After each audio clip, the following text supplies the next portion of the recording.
tarde a todos e a todas, especial os professores da Rede Municipal de Contagem, professora Sueli Baliza, secretária de Educação, professora Daquimar Brandão, professora Margot, superintendente de Educação Básica, colegas da Secretaria de Educação, equipe técnica do ensino fundamental, equipe de assessoria pedagógica e equipe técnica interna. Sejam todos bem-vindos ao segundo módulo da formação e utilização de métodos inovadores e tecnologias de apoio ao professor. Nesse módulo, nós trataremos sobre metodologias ativas e alternativas tecnológicas para o ensino remoto emergencial. E, para tanto, nós contaremos com a participação da professora Crisley Soares e o professor Flávio Martins. Sejam bem-vindos.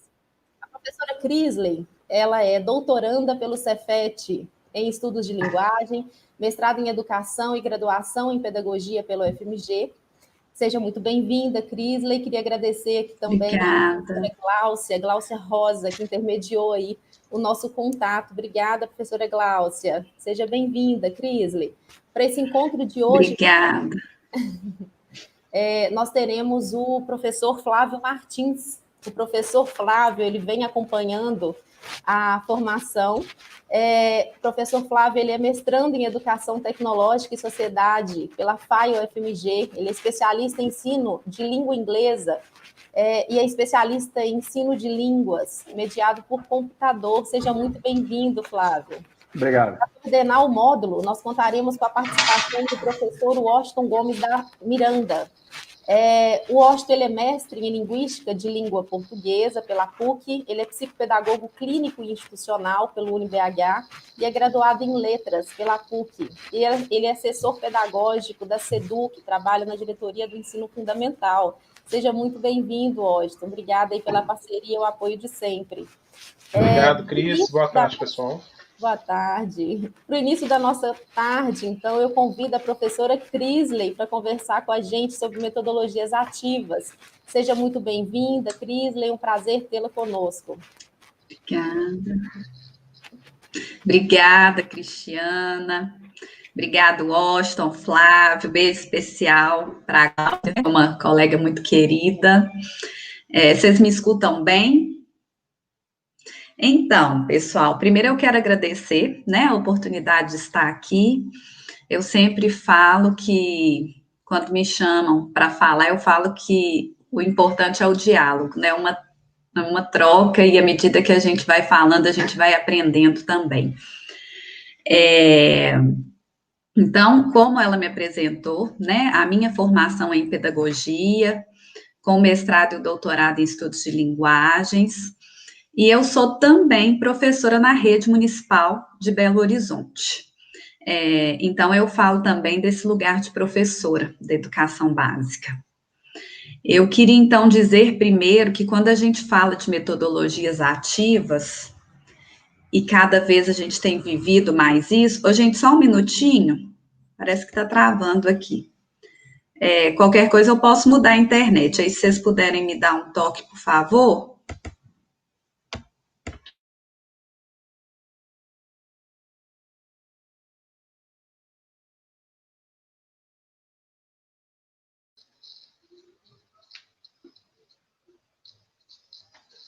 Parece que a professora tem um pequeno problema. Para me ouvir? Washington, desculpa, viu? Mas está dando para ouvir agora? Eu troquei a rede aqui de internet. Melhorou, Cris. Então tá bom. Então, gente, desculpem, viu? Mas acontece, a gente está vivendo esse contexto mesmo. Quando a gente fala de metodologias ativas, muitas vezes a gente se assusta e fala, mais uma coisa nova para eu aprender, para a gente aprender. Mas, na verdade, metodologias ativas é uma coisa que já existe há muito tempo, Desde a época de que Perrenot pesquisava, próprio Piaget, Vygotsky, que colocam o quê? A criança no centro do processo de ensino e de aprendizagem. Então, quando a gente pensa em metodologias ativas, quando a gente fala do processo de ser ativo, a gente diz daquele que está em constante busca e em constante movimento. Então, quando a gente pensa metodologias ativas, na verdade, o que a gente está pensando é uma proposta educativa que tenha no centro do processo o nosso estudante. Nesse sentido, o professor vai ser um mediador, tá? Então, é uma coisa que cada vez mais a gente tem estudado mais, que vem com esse nome de metodologias ativas, mas é algo que há muito a gente vem falando sobre. E aí, gente, nesse contexto que a gente está vivendo de pandemia, de ensino remoto, é fundamental a gente pensar nisso, né? Que tipo de educação eu tenho oferecido nesse cenário de pandemia? Então, antes da gente falar em metodologias ativas em si, é preciso a gente refletir um pouco sobre esse contexto, né? Nós temos um cenário de constante insegurança, em que nada está definido, em que a cada dia se coloca uma situação. Eu tenho dito que é um dia de cada vez. A gente ainda não sabe direito que vírus é esse, como combater esse vírus. E a gente está aprendendo a se reorganizar e se redescobrir, né? Então, hoje, por exemplo, o nosso contexto é de trabalhar em casa, né? Então, é o público e o privado se misturando. E o nosso contexto é de pensar possibilidades de aprendizagem para esse nosso estudante, mas a partir também de novos elementos que até então a gente não dominava, principalmente da tecnologia.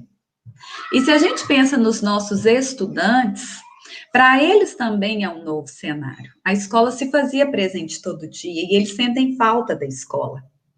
E a gente precisa que eles continuem sentindo essa vontade de voltar para a escola.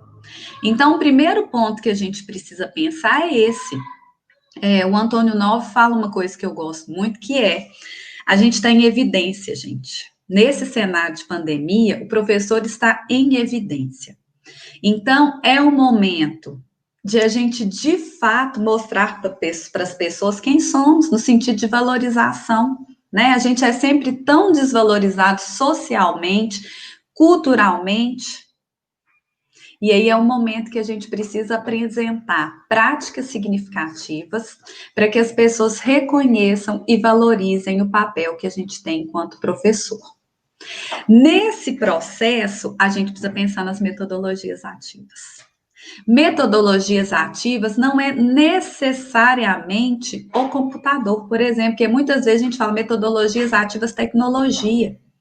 A gente precisa primeiro lembrar que a escrita também é uma tecnologia, né? Ela é uma tecnologia. Então, não é só o computador, o tablet, o celular, essas coisas. Segunda coisa que a gente precisa pensar é que nesse processo de se trabalhar metodologias ativas, a gente, enquanto professor, tem um desafio que é se despir de vaidade. Por quê? Porque quando eu penso em trabalhar metodologias ativas, eu estou trabalhando com uma coisa que Paulo Freire fala, né? Não é nem falava, porque ele ainda está vivo, né? Nas escritas, nas discussões, que é a questão de a gente entender que a educação se dá por meio das trocas. E que, nesse sentido, assim como eu tenho conhecimento, o outro também tem. E que, enquanto eu estou ensinando o meu estudante também está me ensinando. Então, que a aprendizagem se dá por meio das trocas. Quando eu penso isso, eu preciso pensar se eu estou significando aquilo que eu tenho apresentado para o meu estudante. Seja dentro dos muros da escola, num contexto que não é o de pandemia que a gente está habituado, seja nesse novo modelo de educação que a gente vem construindo e que não é fácil. Porque nós estamos aprendendo novas técnicas, aprendendo novas metodologias, aprendendo a lidar com a questão do público e do privado, no sentido de que eu estou trabalhando dentro da minha casa, né? Então, mistura família, mistura fazeres de casa com fazeres da escola, a gente está aprendendo. Então, a primeira coisa que a gente precisa pensar também é que para eu trabalhar nessa perspectiva, é preciso estudo. E aí, quando eu falo de estudo, eu não estou falando só de aprofundamento teórico, não. É importante a gente estudar os teóricos também, mas não adianta eu ter uma boa teoria se eu não tiver conhecimento do perfil dos meus estudantes. Então, que grupo é esse de trabalho que eu tenho, de estudantes que eu tenho? Qual que é o cenário que eles estão vivenciando? E aí eu não preciso saber de como está na casa, não é nesse sentido, não. Por exemplo, as crianças menores vão pensar nos meninos de primeiro ano. Eles vivem um contexto que eles escutam coronavírus está matando, mas a gente não vê. Então, que coisa é essa invisível que a qualquer momento pode chegar na minha casa? O medo. A gente sabe que tem crianças que estão ficando sozinhas. A gente sabe que tem crianças que vivem em situação de vulnerabilidade social. Então, o que eu posso trazer para essa criança para que esse vínculo com a escola ele permaneça e ele permaneça de maneira prazerosa? Eu sempre tenho dito que a gente tem que ter o cuidado para não ser invasivo ao entrar na casa desses nossos estudantes. Porque dependendo do que eu proponho enquanto estratégia, se o clima já é ruim, ele vai piorar. A gente tem visto muitos videozinhos, né? As pessoas fazendo comentários e piadas com relação a esse ensino remoto, que os pais se veem numa situação de desespero, de dificuldade em ajudar o filho. Então, a gente precisa pensar nisso também. O que eu levar para casa tem que ser uma coisa que dê prazer nesse processo de construção de aprendizagem à criança e que a coloque, olha, as metodologias ativas numa situação de máxima autonomia possível. Não é que ele vai pegar necessariamente, vai dar conta de fazer tudo sozinho, mas que ele vai precisar depender o mínimo possível do outro e que não seja uma situação que coloque a família em situação de desespero. Ai, meu Deus, mas eu aprendi isso há tanto tempo, eu não sei ensinar. Então, quando a gente pensa metodologias ativas, é um processo de pensar o que eu posso oferecer para o meu estudante, e aí eu reforço de novo, seja dentro ou seja fora da sala de aula, dos muros da escola, né? Que possa, de fato, significar o que eu estou propondo. Quando a gente pensa lá na Base Nacional Comum Curricular e que ela traz aquelas 10 competências, ela está dizendo ali de um processo de construção de autonomia do meu estudante e de construção de uma aprendizagem que não fique na escola, mas que seja para a vida. Então, é um processo de, à medida que eu aprendo, eu faço uso do que eu aprendo, seja dentro, seja fora da escola. E eu não consigo fazer isso se de fato esse processo ensino-aprendizagem não fica em mim. Não me permite, por exemplo, elaborar hipóteses para eu usar aquele conhecimento em diversas situações. Então, a gente precisa pensar muito no que se tem proposto. Então, nesse processo de competências, que diz exatamente disso, né? A escola não vai mais, acabou aquela coisa de que acontece muito assim, aquilo era para o 7º ano, aí quando eu fiz a prova, aquilo passou e eu esqueci. Não é isso que se propõe a Base Nacional Comum Curricular e nem o referencial de Minas, né? Porque os dois, o referencial mineiro é uma adaptação da base à nossa realidade. Então, quando ele coloca lá, ele está propondo o seguinte: as coisas que vão ser trabalhadas dentro de sala de aula, elas precisam ser trabalhadas colocando o sujeito estudante no centro do processo e significando aquilo que precisa ser trabalhado para que esse estudante possa usar esse conhecimento nas diversas situações. Como é que a gente vai fazer isso? Se de fato tiver o envolvimento do estudante nesse processo de aprendizagem. É como se eu estivesse pensando numa situação de aprender a dirigir, né? Muita gente com certeza já passou por isso, muitos de vocês. Quando eu vou aprender a dirigir, eu não aprendo a dirigir sentando no banco do passageiro e olhando o outro passar a marcha, o outro segurar no volante, o outro pisar no freio. Não é assim. Eu preciso, de fato, sentar no banco do motorista e ter alguém do meu lado que me dê o direcionamento necessário para que eu aprenda. E aí, quando a gente começa, parece uma coisa impossível. Ai, meu Deus, vou dar conta de tirar a carteira, não é muita coisa para pensar, eu tô aqui no volante, eu tenho que pensar na marcha, no freio. E aí, depois a gente se pega fazendo tudo automático. Na hora que eu entro no meu carro, eu não fico pensando, peraí, primeiro eu tenho que pisar na embreagem, pisar no freio, passar a primeira. A gente não pensa isso. A gente faz tudo automático. Por quê? Porque, de fato, a gente internalizou aquele conhecimento. Então, quando eu penso em trabalhar as metodologias ativas, eu estou pensando em significar o que a escola propõe.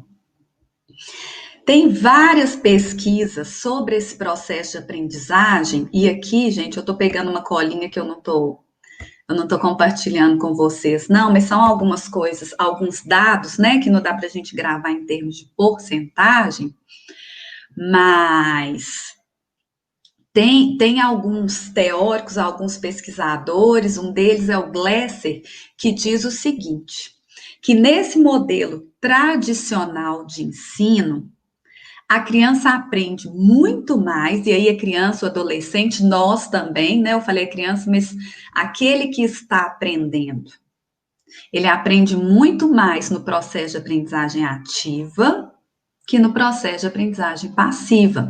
Então, ele diz, por exemplo, que a gente aprende, e aí é a gente mesmo, não é só os nossos estudantes, que a gente aprende ou que a gente retém apenas 10% daquilo que a gente lê, 20% daquilo que a gente observa, 20% daquilo que a gente escreve e 30% daquilo que a gente observa.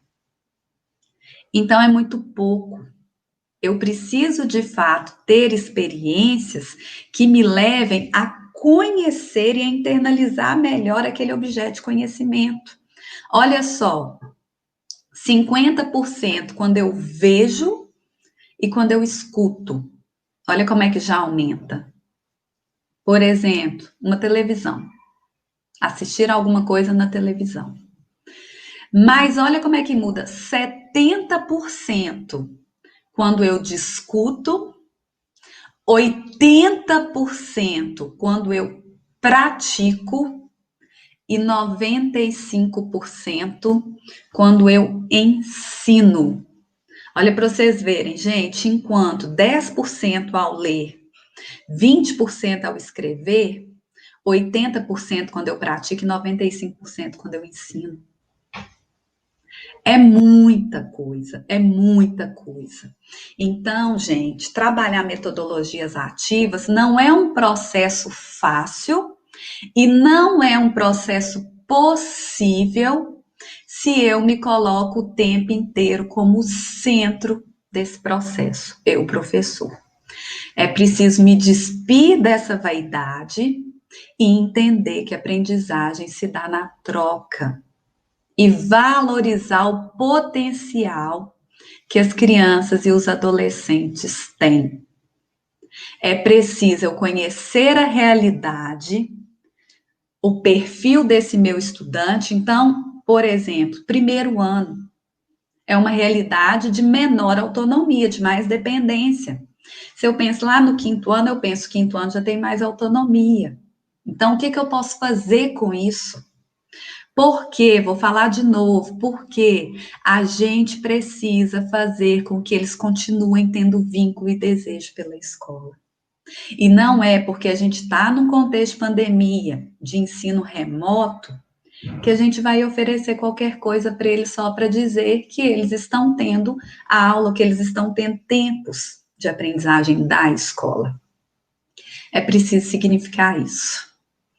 Quando eu penso as metodologias ativas, então, eu preciso pensar possibilidades para que esse estudante, apesar de não ter o professor, ele possa interagir com essa aprendizagem. Como é que ele vai fazer isso? Por meio de pesquisas, por meio de buscas, por meio de experimentações. Então, não é nada mirabolante, não.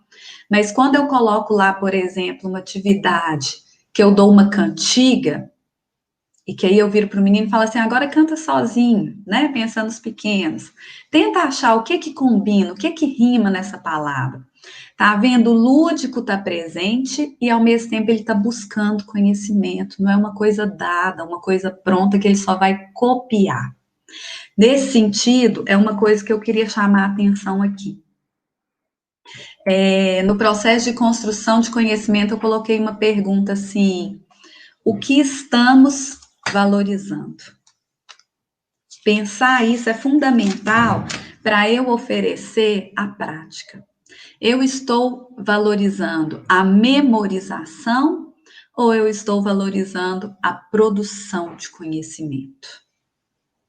Por quê? Porque se o meu foco é a memorização, eu vou colocar esse menino para copiar. Eu vou colocar esse menino para achar, por exemplo, uma resposta para uma questão de pergunta explícita. E eu vou direcionar a minha prática apenas para isso. Quando eu penso em produção de conhecimento, e aí tem que ter metodologias ativas, eu estou colocando o menino para produzir junto comigo. E isso, gente, é de uma riqueza danada, porque volto lá nas 10 competências da base, né? Conhecimento, responsabilidade, cidadania, formação para o trabalho, não é nesses termos que aparecem, mas elas estão lá naquelas 10 competências gerais. Eu só consigo fazer isso se o sujeito tem a possibilidade de refletir. E se tem uma coisa, né, que está inclusive lá na LDB, que a gente fala, é que a escola é o lugar de formação para a cidadania, para a vida. Como é que eu vou construir, desenvolver, por exemplo, a minha ética, se eu não tenho a possibilidade de pensar sobre as coisas, se tudo sempre vem pronto para mim? Isso é reprodução. Como é que eu vou trabalhar e construir um sujeito pensante se eu já coloco ali a minha filosofia, as coisas que eu penso, o jeito que eu acho que é, e coloco isso como uma verdade que o menino tem só que reproduzir? Então, pensar educação e pensar escola é uma coisa muito séria. E aí eu sempre falo que a gente que está no contexto do público, da escola pública, a gente tem um desafio que é muito, muito grande. Não estou dizendo que na rede privada não seja, mas o nosso é maior. Por quê? Porque muitas vezes o menino só vai ter a possibilidade de refletir sobre as coisas e não de reproduzir na escola. Muitas vezes o contexto dele é assim porque eu falei que é assim. Você vai ser isso porque seu pai foi, porque seu avô foi, porque você vai ser. Isso é assim porque sempre foi assim. É a sociedade que a gente tem, muita gente reproduzindo.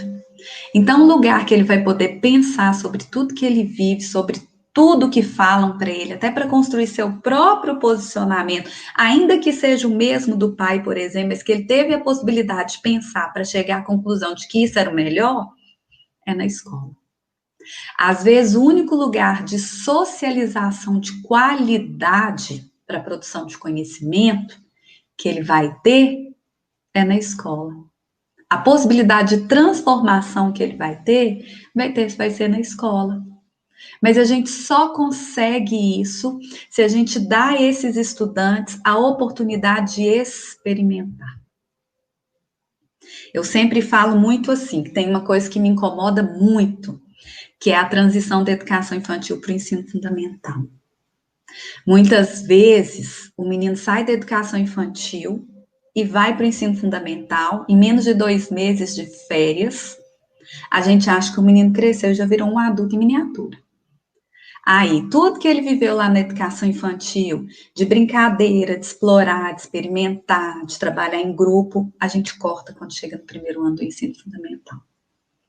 E aí os meninos começam a ficar enfileirados, E aí sou eu lá na frente falando, e aí é uma cópia do quadro, é um papel que ele não tem muito o que pensar, e a gente vai desconstruindo uma coisa que é fundamental para a humanidade, que é a criatividade. E que a criança tem demais, porque a criança é o sujeito do imaginar, do criar. Então a gente precisa pensar, né? As nossas práticas tradicionais, onde eu me coloco como centro, tem de fato produzido conhecimento e crescimento para esse estudante? As trocas são fundamentais para eu me constituir. As trocas são fundamentais para eu construir conhecimento. E é o professor que vai dar a oportunidade disso. Cris, mas nós estamos num contexto que não é hora disso, porque a gente não está dentro da escola. Como é que eu vou trabalhar em grupo? A gente não está dentro da escola. Mas ainda assim a gente pode significar as práticas. Então, quando eu estou lá, por exemplo, trabalhando alguma habilidade da matemática, e que eu viro para esse menino e falo assim, olha, o que você pode fazer dentro da sua casa? Você pode fazer uma receita, às vezes uma receita simples com a sua família. Se você não puder, faça isso, né? Apresentar possibilidades. Hoje eu quero propor um desafio. A partir do que você tem dentro da sua casa, constrói um jogo da velha, constrói um dominó, caixa, toda casa tem.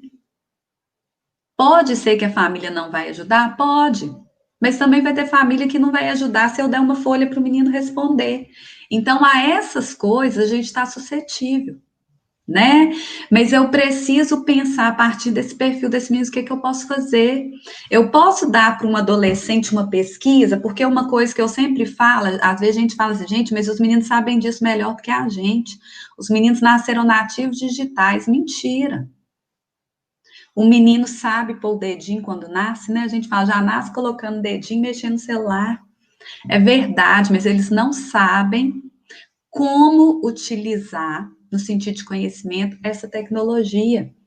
Às vezes a gente dá o trabalho para o menino, dá o tema e fala, você vai pesquisar. O que eles fazem? Gente, vão lá no Wikipédia, copia ou imprime, coloca lá. A hora que a gente vai perguntar assim, olha, por que você escolheu esse site? O que você leu?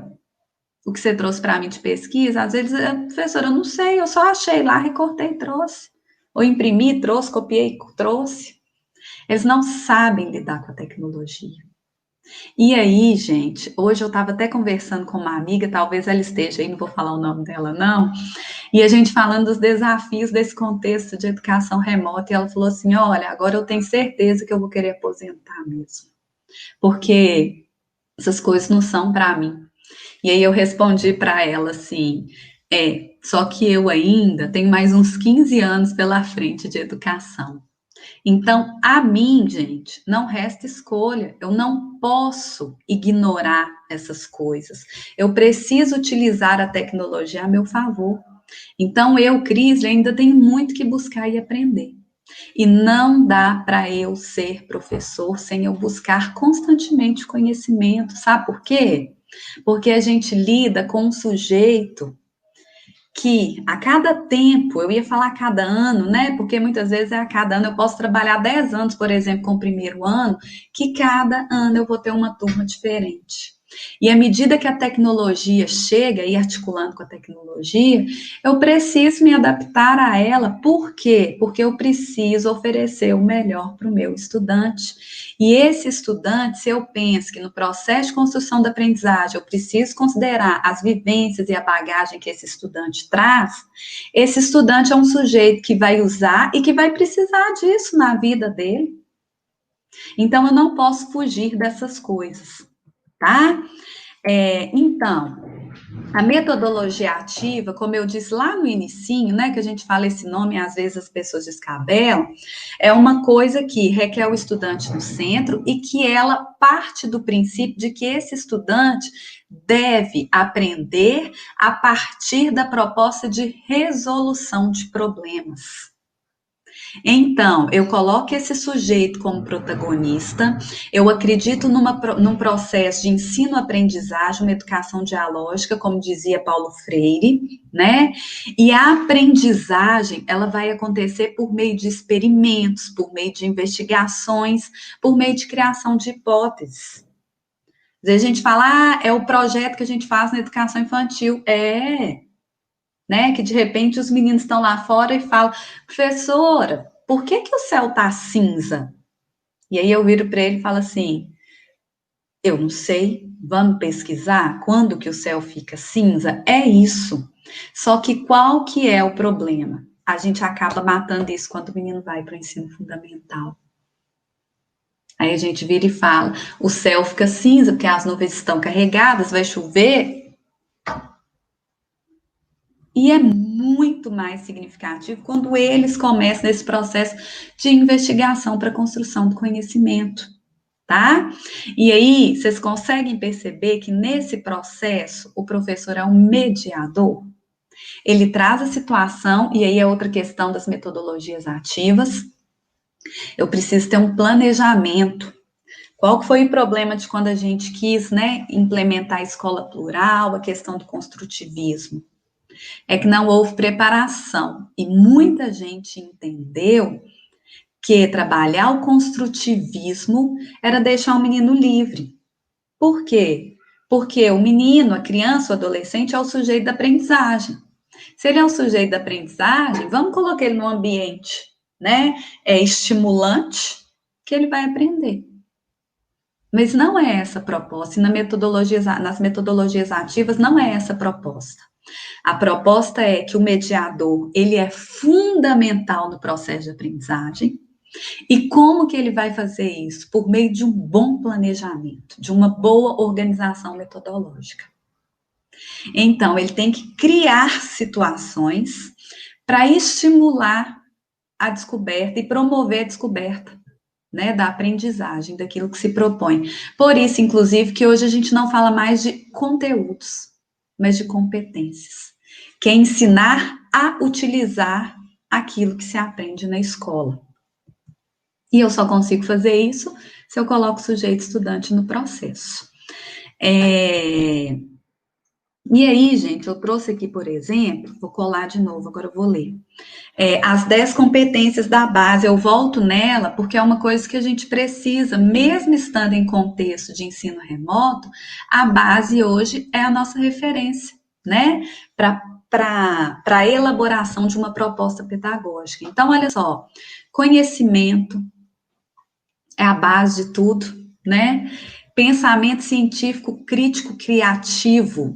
Como é que eu construo um sujeito pensante se eu não dou a possibilidade dele pensar sobre as coisas? Como é que eu construo com esses meninos possibilidades de eles dialogarem? No sentido de, professora, eu não concordo com isso, por isso, por isso, por isso. Professor, isso não foi possível, mas e se a gente fizesse assim? Se eu sempre trago tudo pronto, se eu não dou a possibilidade de reflexão para esse sujeito. Repertório cultural, eu estou lendo aqui, são as habilidades gerais, competências gerais da base, tá, gente? Repertório cultural, escola é o lugar do conhecimento e de ampliação desse conhecimento, isso de cultura. Comunicação, sempre falo, quem não comunica, se estrumbica. Esse comunicar, muitas vezes a gente acha que é ensinar o menino a falar, né? Só soltar o som. Não é isso. Ele entender as diversas possibilidades de comunicação. Ele entender que eu me comunico de um jeito, por exemplo, com meu colega, que é diferente do jeito que eu vou me comunicar com a minha professora. É eu entender, quando eu estou conversando com um colega, eu converso de um jeito, mas na hora que eu estou aqui conversando com vocês, a minha linguagem tem que ser outra. Ele entender que a comunicação não é só verbal, que eu me comunico por meio do meu corpo, por meio dos meus gestos. Cultura digital, como eu disse, vou voltar, é saber utilizar a tecnologia a favor da produção de conhecimento, da ampliação de conhecimento. Não é só saber fazer uso técnico, né? Eu quero entrar no WhatsApp, eu vim aqui, eu mandei mensagem. Não é isso. Eu aprender, inclusive, a problematizar essa série de informações que me chegam. Por que que isso está aqui? Isso é verdadeiro? Por que que eu acredito nessa concepção que fulano coloca? Ah, porque fulano baseou numa pesquisa. Eu não acredito nesse fulano porque ele não fez experiência nenhuma, ele está dizendo de algo que ele simplesmente acha, mas a partir de nada. É colocar esse menino para pensar, para problematizar, para selecionar. Trabalho e projeto de vida, né? Muita gente fala, nossa, mas trabalho, educação é para trabalho também, formação para trabalho, está também lá na LDB.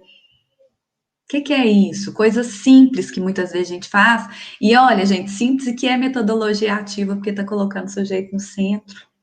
Quando eu viro e falo assim, fulano, vai lá na coordenação e dá um recado para mim. Contexto pandemia, vou desafiar os pequenos, os grandes. O que você é capaz de fazer nesse processo de pandemia pelo outro? Domingo vai dizer assim, arrumar a minha cama. Perguntar para minha mãe se ela precisa de ajuda na cozinha. Tem alguém que vai falar assim, olha, cuidar melhor do lixo para quando o lixeiro for recolher. Olha a questão da cidadania também aparecendo. Então, isso tudo são situações que a gente vai usar para o trabalho também. Colaboração, autonomia, troca, diálogo. Então, pensar nisso é fundamental. A argumentação, como é que eu vou ter argumento para alguma coisa se eu não tenho elementos para argumentar sobre aquilo que eu acredito ou por que que eu não acredito? Por que que eu defendo isso ou por que que eu não defendo aquilo? A argumentação está ligada a essa coisa de construção de conhecimento. Autoconhecimento e autocuidado, que eu vou juntar com empatia e cooperação. A gente precisa tanto disso, gente. E assim, esse momento de pandemia tem sido um momento da gente se conhecer. Tem dia que a gente tá ótimo, tem dia que a gente chega ruim, tem dia que a gente fala, nossa, mas se eu tivesse no contexto convivendo com fulano já teria sido resolvido, mas agora não tem jeito, vai ter que ser eu. Nossa, eu não sabia que eu gostava de ficar em casa. Nossa, eu não dou conta de ficar em casa, sou eu me conhecendo e criando estratégias, porque eu não dou conta de ficar em casa, mas eu preciso ficar. Então, o que eu vou fazer por isso para eu me cuidar? Tão importante trabalhar isso, e as metodologias ativas contribuem para isso nas pequenas coisas. Por exemplo, vou falar dos adolescentes, que eu falei muito de criança, né? Um adolescente brigou com o outro, e adolescente muitas vezes é perverso, né? Então, assim, vamos excluir fulano. E aí o professor, ao invés de chegar, ele podia falar assim, ó, fulano, você excluiu fulano, mas você não vai fazer isso mais, não. E a excluída lá, né, ou excluído. Lá de ser bobo, vai arrumar outras pessoas para você conversar. Ou eu posso chegar e posso falar assim, vem cá, eu quero entender o que está acontecendo. Me explique. O que você pensa sobre isso, fulano? O que você sente sobre isso? O que você sentiu com isso? Tá vendo? Isso é produção de conhecimento também. Conhecimento de mim, do outro e sem empatia. Então, nas pequenas coisas a gente está produzindo práticas com metodologias ativas, né? Estou colocando o outro para pensar sobre aquilo. Por quê? Porque se eu vir e falo assim, fulano, vai lá agora e chama fulano para ficar com vocês, porque vocês vão trabalhar juntos. Não teve conhecimento, ele fez porque ele me obedeceu. Porque ele entende que eu sou uma autoridade. Quando eu vir e falo assim, olha, o que você sente? O que acontece? O que você sentiria se fosse com você? Enfim, que eu faça essa mediação. E que eles vão descobrindo o que foi bom, o que não foi naquilo que eles mesmos causaram, tem aprendizagem. Provavelmente, com grande possibilidade, se a pessoa que excluiu a outra for fazer isso de novo, ela vai pensar 2 vezes. Porque teve uma conversa e teve, de fato, produção de conhecimento. E não só respeito a uma autoridade, obediência, mas teve reflexão. E, por fim, responsabilidade e cidadania. Contexto de pandemia, isso também é possível. Quando eu viro e falo assim com os meninos, olha, a responsabilidade de me lembrar o horário de tal coisa, eu coloquei sobre quem? Né? Porque às vezes eu chego e falo, hoje vocês que vão me lembrar o horário que vai ter tal coisa. Foi para vocês perderam a oportunidade porque não tiveram responsabilidade. Quando eu dei esse exemplo de o que você pode fazer pelo outro, né, em contexto remoto, uma possibilidade, eu disse disso, eu disse de empatia, mas eu disse de responsabilidade, eu disse de cidadania. Eu entender que o que eu faço tem reflexo na vida do outro. É o bem comum, é o que me faz bem também para o outro. Então, não tem como eu desenvolver essas 10 competências que a base coloca, e é importante a gente dizer que se está lá é para ser cumprido, né? Eles colocam como direito de aprendizagem do aluno, gosto de chamar de estudante. Se é direito dele, é dever de alguém, e é dever de quem? Da escola. Agora, claro, gente, é como eu disse, quando eu venho numa linha tradicional, é difícil eu pensar, não, já deu 40 minutos, né? É difícil mesmo eu quebrar, porque é uma quebra de paradigmas. Eu saí de uma postura que às vezes eu nem percebia que eu fazia, mas que era de reprodução, que era de cópia-folha, o tempo inteiro eu no centro, e eu pensar uma nova dinâmica, que é colocar os meninos para produzirem coletivamente, produzir comigo, trabalhar com jogos, trabalhar com dinâmica de seminários, de reflexão sobre temáticas. Não é fácil quando eu não venho nessa perspectiva. Mas é totalmente possível. E aí a gente precisa lembrar que nós, professores, precisamos trabalhar em equipe. Então, de repente, é uma coisa que eu não dou conta, mas que o outro dá, e eu falo, fulano, se eu não dou conta, você me ajuda? Mas isso aqui eu dou, vou te ajudar. Então, a metodologia ativa, ela precisa acontecer também com a gente enquanto grupo de profissionais, grupo de docentes. Eu só consigo fazer isso se eu, como eu disse, me despir dessa situação de centro, de detentor do conhecimento, e entender que é possível produzir aprendizagem no coletivo, com os meninos trabalhando juntos e eu sendo o mediador desse processo. E aí, gente, o que é isso? É eu entender que o sujeito, ele é um sujeito em sua integralidade. Quando eu penso esse sujeito de conhecimento, eu estou entendendo, né, e para eu trabalhar metodologias ativas eu preciso ter essa ciência, que esse sujeito é um sujeito social, é um sujeito físico, é um sujeito cultural, intelectual, emocional.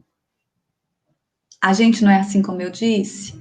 Sempre fomos. Agora está mais latente essa coisa de, hoje eu acordei bem. Hoje não estou aguentando nada. Né? Quando é que isso vai acabar? Esses somos nós e esses são eles. E aí uma coisa que tem me preocupado muito é a questão de que a gente está nesse contexto, né, de não estar aguentando, de cada dia estar de um jeito, e às vezes a gente acha que porque eles são crianças e adolescentes e têm menos responsabilidades que a gente, eles não estão vivendo isso.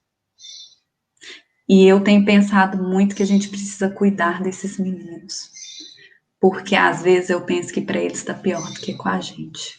Eu sinto falta da sala dos professores, né? Aqueles 20 minutinhos que a gente ri, bate papo. Pensa esses meninos que tinham pelo menos 4 horas diárias de escola. Isso quando não o dia inteiro. Que já estavam habituados àquela rotina, por quê? Gente, ilusão nossa achar que eles vão para a escola porque eles gostam da gente. Que bom quando eles gostam da gente. Mas o que mais faz com que eles tenham a vontade de ir para a escola é ver o colega. Mentira? Eu acho que não, né? Mas assim, essa coisa de ver o colega, né? Qual que é o horário que os meninos mais gostam na escola, gente? Tenho certeza que todo mundo acertou. Horário do recreio. Por quê? Porque é a hora que eles estão livres com seus pares. Olha como é que isso é forte, livre com seus pares. E o que eles fazem muitas vezes quando chegam para a sala de aula? Quer dizer, vão voltar à realidade. Não precisa ser assim. A gente pode pensar possibilidades, não é para que necessariamente eles gostem mais da sala de aula do que do recreio, não. Mas é para que a sala de aula também seja o lugar do prazer. Também seja o lugar onde eles possam estar com seus pares. também seja o lugar onde eles tenham autonomia para produzir, para propor e para refletir sobre situações. E eu só faço isso se eu penso numa possibilidade que tenha esse sujeito no centro. E o que é isso? Metodologias ativas. Tá? Então, tem várias coisas que a gente pode pensar, sabe? E aí aqui eu tô com minha colinha, porque foram algumas coisas. Eu posso, olha só, gente, roda de conversa é metodologia ativa. Aconteceu a situação lá que um excluiu o outro, que eu falei com vocês. Eu chego com os adolescentes, eu sento com os pequenos numa roda, e eu falo, hoje eu quero discutir aquilo que aconteceu. O que vocês acharam sobre isso? O que vocês sentiram? O que vocês propõem, né? Isso é trabalhar no processo de colocar o menino no centro, ele está produzindo junto comigo. Que mais, gente? Deixa eu pôr aqui. Outra coisa que eu queria falar a gente não está tendo isso, a gente está no contexto de pandemia, mas a gente pode produzir conhecimento com esses meninos. Então, eu quero dizer, que eu acho que o meu tempo aqui acabou, que a gente precisa ter cuidado no que a gente está ou vai começar a oferecer a esses meninos, tá? Enquanto professor. Eu posso ter a possibilidade, por exemplo, vocês vão ouvir um barulho agora, gente. Eu posso ter a possibilidade de colocar esse menino, por exemplo, para fazer as atividades do livro. Então, na segunda, ele vai fazer 2 páginas, na terça, o que vai ficar para esse menino? O que fica para a gente quando a gente está lá fazendo especialização, curso de curta duração, e que o professor fala, e a gente só escuta? Qual é a probabilidade de eu indicar esse curso para alguém? E quando a gente constrói, né? Lembrei da Gláucia agora aqui, a gente no PENAI, que a gente teve uma turma muito bacana. Quando a gente tem a possibilidade de sentar junto e de produzir junto. O que é mais significativo? O exemplo que eu dei do carro. Eu ver o outro dirigindo ou eu pegar e dirigir. Então, nesse contexto de pandemia, a gente precisa utilizar a tecnologia também para fechar, tá, gente? Para que, por exemplo, eu vou pedir, não estou dizendo que a gente não pode usar, não, a gente deve, né? Até porque é um investimento público. O livro didático para eu trabalhar a Grécia. Gente, nesse contexto de pandemia, o que está tendo de museu aberto, de visitação, por que ao invés disso, ou junto com isso, eu não dou lá o link e falo com o menino, acessa esse site, você vai ter a oportunidade de visitar um museu que eu, Crisley, nunca tive a oportunidade de ir, era doida para conhecer. E agora, em função da pandemia, ele está aberto para essa visitação online. Por quê? Porque uma coisa que eu falo, gente, é que eu sei que a gente tem os diversos contextos, mas hoje em dia é rara a situação do estudante, por exemplo, que não tem acesso à internet, que os pais não tenham pelo menos um celular com dados móveis. Então, é pensar de que maneira que a gente pode significar aquilo tudo que a gente tem que ensinar, né? Por fim, eu não acredito que um processo de ensino-aprendizagem que esteja relacionado só a ler e a escutar dê certo. Porque nós, adultos, vivemos isso nas diversas situações, mesmo fora da escola. Eu não acredito que vá gerar estímulo no menino eu fazer uma reprodução daquilo que ele vivia nos muros da escola. Porque lá, pelo menos, ele tinha os pares para se relacionar, agora ele não tem. Então, a partir de tudo que vem sendo dado para a gente nesse contexto de pandemia e de desenvolvimento da tecnologia, o que a gente pode fazer para que esses meninos aprendam em contexto de pandemia? E aí não tem receita, sabe por quê? Porque cada realidade é uma, cada turma é uma, cada professor é um, aquilo que eu falei com as suas possibilidades e suas limitações. Mas não dá para a gente não pensar em, ainda que em contexto de pandemia, levar coisas que sejam significativas para a aprendizagem. Nesse momento, eu sempre falo, menos é mais. Vale mais eu levar poucas atividades, mas que vão estimular a descoberta do conhecimento, do que muitas atividades que serão apenas de reprodução. Ok? Eu quero agradecer, eu preciso parar porque a gente vai abrir para perguntas, né? O Washington me mandou aqui, mas eu quero dizer que eu estou à disposição, que eu espero ter ajudado, eu não vim mesmo para trazer respostas, não, eu vim mais para a gente trazer perguntas, para pensar juntos, mas que a gente pense sempre nisso. É um momento em que, depois de muito tempo, a gente está de novo no centro das atenções. E o que a gente vai fazer com isso? A gente precisa mostrar que nós temos valor e que nós, professores, somos sujeitos fundamentais na vida, no processo de desenvolvimento do outro. E a gente vai mostrar isso com as práticas que a gente tem oferecido. Tá bom? Obrigada.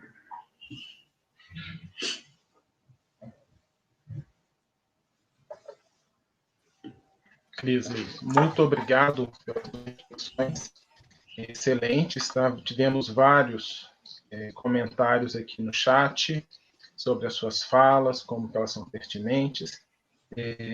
Você teve o mesmo prazer que eu, né, de trabalhar com a Glaucia em formação, pessoa excelente e que nos faz dar boas risadas, né? Verdade, muitas. Peça raríssima. E partindo disso, você estava falando que o professor, né, está no centro, está em evidência nesse momento. E cabe a nós pontuar nesse momento também que tem dado um show, né, nesse momento de distanciamento, com todas as dificuldades. A gente tem visto a nossa classe tirar da pedra, né, fazendo um excelente trabalho. Fica aqui os nossos parabéns aos professores da rede de contagem do Brasil, por tudo que tem sido feito, né? E isso é interessante. E não é fácil, né, Washington? A gente teve que, do dia para a noite, se transformar. Então, é importante também a gente validar esses sentimentos, essas angústias que nós, professores, temos sentido e tudo que a gente tem feito, né? Pensando sempre no melhor. Isso é interessante, né? Porque quando você falou do autocuidado, do autoconhecimento, do conhecimento, o quanto que nós, professores, mudamos a nossa forma de nos ver também. Como que a gente pensava em estar dando uma formação numa rede pública, usando o YouTube, né? Então, são desafios desse tempo e cada um, à sua maneira, tem rompido nisso, né? Tem sido interessante. Outra questão que você colocou é essa questão que eu tenho passado para os meus alunos, né? E o que eu tenho valorizado nisso essa sua fala sinaliza também para uma mudança na forma de avaliar, né? Você pontuou muito na sua fala que não é tanto o conteúdo mais que conta, e sim o processo dessa construção e o resultado final disso, né? Nesse percurso. E pode falar. Passou da hora da gente entender a avaliação como o processo, como você disse, né, e não como resultado final. Porque o que vai me dizer se de fato significou ou não para o aluno é menos o que ele me apresenta no final e mais o que ele me mostra que ele tem aprendido ao longo do processo. E o que vai me possibilitar também ter intervenções significativas e adequadas é o processo, não é o resultado. Então, é uma coisa que eu brigo muito também quando eu vejo lá, às vezes, um errado numa coisa, que foi um número que, por exemplo, era 3 mais 8, e o menino colocou 2 ao invés de 1, mas fez o processo de transformação certinho, e aí tá tudo errado. Então, assim, esse processo, ele é fundamental, né, Washington? E aí, mesmo em um contexto de pandemia, a gente consegue avaliar. Eu sei que é difícil, mas tem coisas que a gente pode fazer, que é, por exemplo, o que você achou dessa atividade? Que tal, né? Eu estou falando assim, uma coisa que, por exemplo, um dia eu fiz com os meninos, que foi assim, contexto de pandemia. Que tal postar um vídeo curtinho lá no Facebook da escola, falando o que você acha sobre isso, né? Então, são pequenas coisas que é isso que você disse. Até outro dia eu não sabia nem o que era Meet, Zoom, se me falasse eu ia perguntar de comer, né? E hoje a gente está aí usando o tempo inteiro e se reinventando. Então, com os meninos também, a gente precisa trazer essas coisas. Como é que eu posso colocar também? Porque uma coisa que, pelo menos aqui em Belo Horizonte, a gente tem discutido muito é como é que a gente vai dar retorno dessas atividades que a gente manda. Se a gente não pode recolher papel, se a gente não pode, né? Então, assim, olha uma possibilidade. Os meninos não podem se frustrar, fazer a coisa e falar, tá, mas eu vou mandar para quem? Vai ficar aqui arquivado? Então, gravaram um vídeo e mostraram o que eles acharam, o que eles estavam sentindo, e a proposta era esse, olha, trabalhando o autoconhecimento. O que vocês têm sentido nessa pandemia? O que tem deixado vocês alegres? O que tem deixado triste? O que vocês estão gostando de fazer? O que vocês não estão? Se vocês quiserem, nada obrigatório, postem no Facebook da escola. Quer dizer, ele estava mostrando, né? Então, assim, a gente não precisa procurar coisa sofisticada demais, é nas coisas simples mesmo que a gente vai construir essa ponte, essa parceria. Enquanto você foi falando, eu fui coletando algumas falas, né, que os professores colocaram. A Daniela Elias, ela disse o seguinte sobre a educação pública nesse momento. A construção educacional e social que está se instalando em relação à rede privada é cada vez maior. O que fazer? Né, a gente percebe que essa é uma angústia que nos vem ao coração. Você falou muito do aluno da escola pública e você mencionou, né, que é no espaço da escola que muitas vezes ele tem a sua identidade afirmada. Porque às vezes falta isso, né, em casa, falta isso e na escola ele ganha isso com seus pares. Então, essa angústia de nós, professores de escola pública, é uma realidade. Como que a gente pode lidar com isso nesse momento, Crisley? Então, eu falo que esses meninos estão perdendo demais, né? Porque, assim, o que tem de mais rico para mim no espaço da escola não é o que a gente ensina para eles, não. São as trocas que eles fazem. Então, isso é uma coisa que a gente não vai poder cuidar muito, né? Assim, isso eles já estão perdendo. Agora, o Osh travou no início, mas ela falou, inclusive, da escola privada, não foi isso? Isso, ela falou do Então, fosso, né? e aí, gente, o que a gente tem visto é muito assim, mas os meninos da escola privada estão tendo mais possibilidades, eles vão passar à frente dos meninos que estão na pública. E aí eu acho que isso vai muito se relaciona muito à concepção de educação. Eu sei que o mercado é capitalista, que ele cobra determinadas coisas, né? Que a escola privada, ela cobra mais, que ela tem sido mais incisiva nesse contexto de pandemia. Mas eu me pergunto muito assim, o meu foco é nos meninos. Tem sido significativo para esses meninos? E eu tenho visto muitos dizendo que não. Eu tenho vivido muitos meninos cansados, né? Meninos de escola privada, que falam, eu não estou aguentando mais a escola. Por quê? Porque o tempo inteiro pega o livro e faz tal coisa, vai lá e corrige. Ô, gente, não é o tempo disso, sabe? Então, assim, aquilo que eu falei do menos é mais, é a gente pensar, ainda que esteja para alguns discrepante, vamos levar qualidade?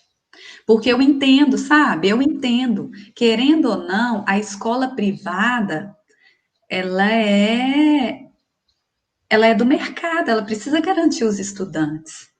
Mas eu tenho dito que, na minha percepção geral, e eu não estou falando que é 100%, tem sido muito mais tempo para dizer que cumpriu carga horária do que aprendizado.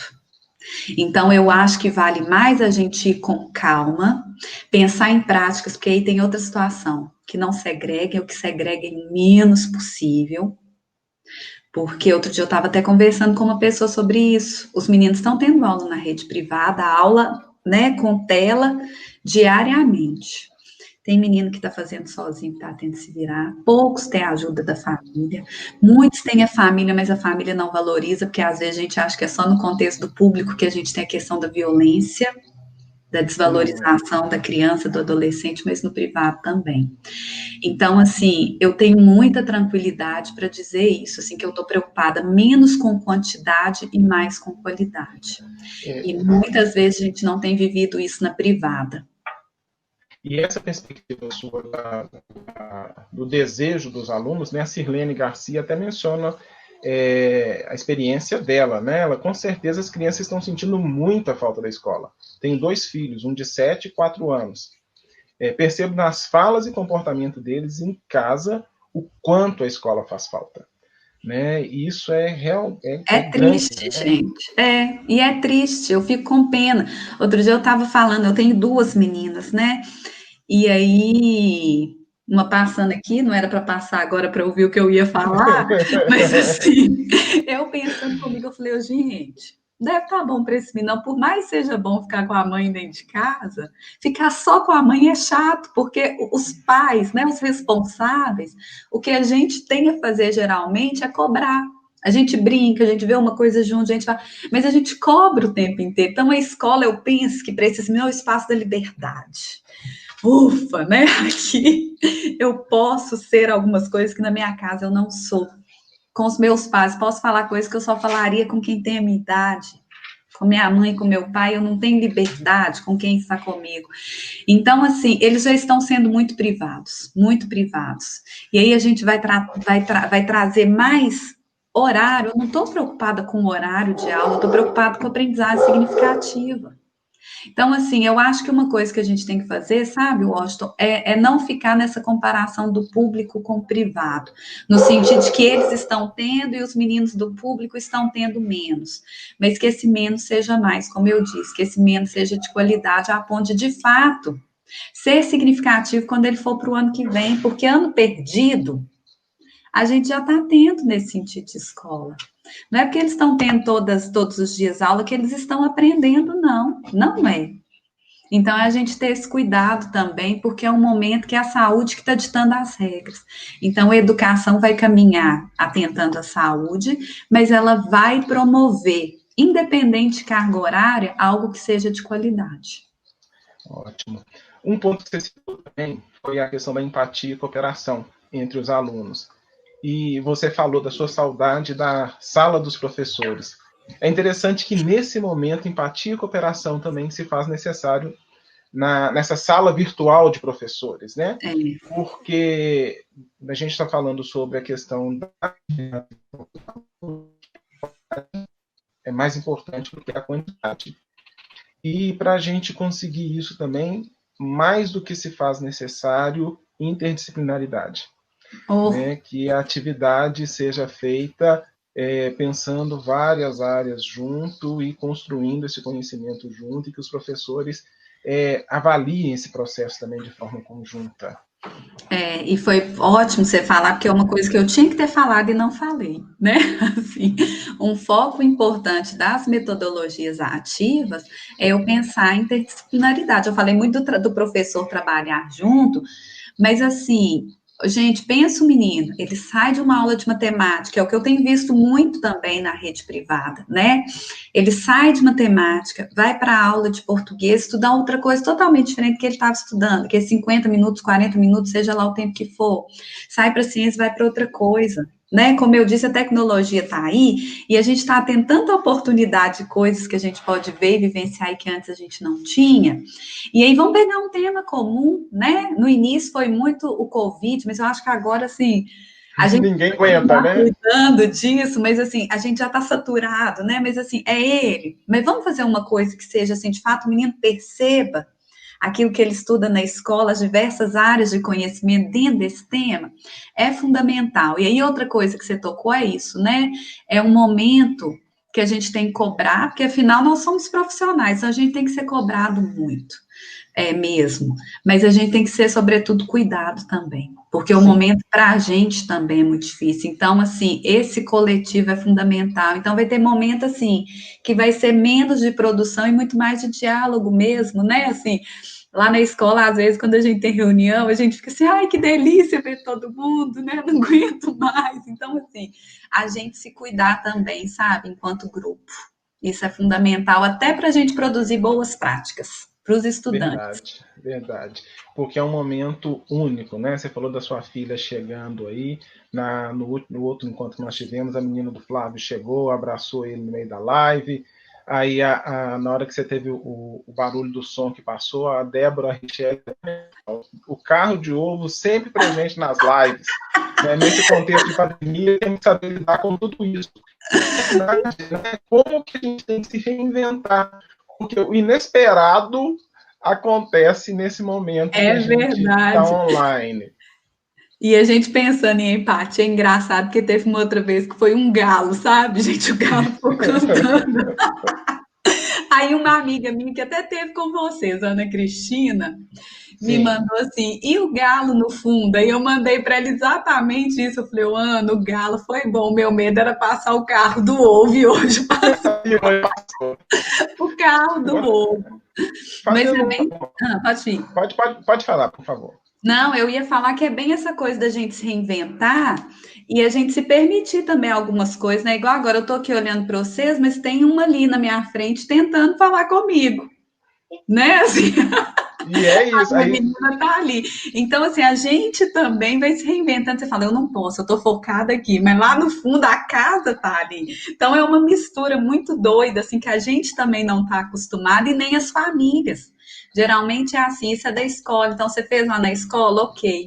Né? Então, é esse processo mesmo da gente significar esses momentos e essas práticas. E aí, pensando na empatia rapidinho, eu tava brava outro dia, porque eu tô assim, não, gente, esse carro do ovo, eu precisando falar, isso vai aparecer no fundo. Né?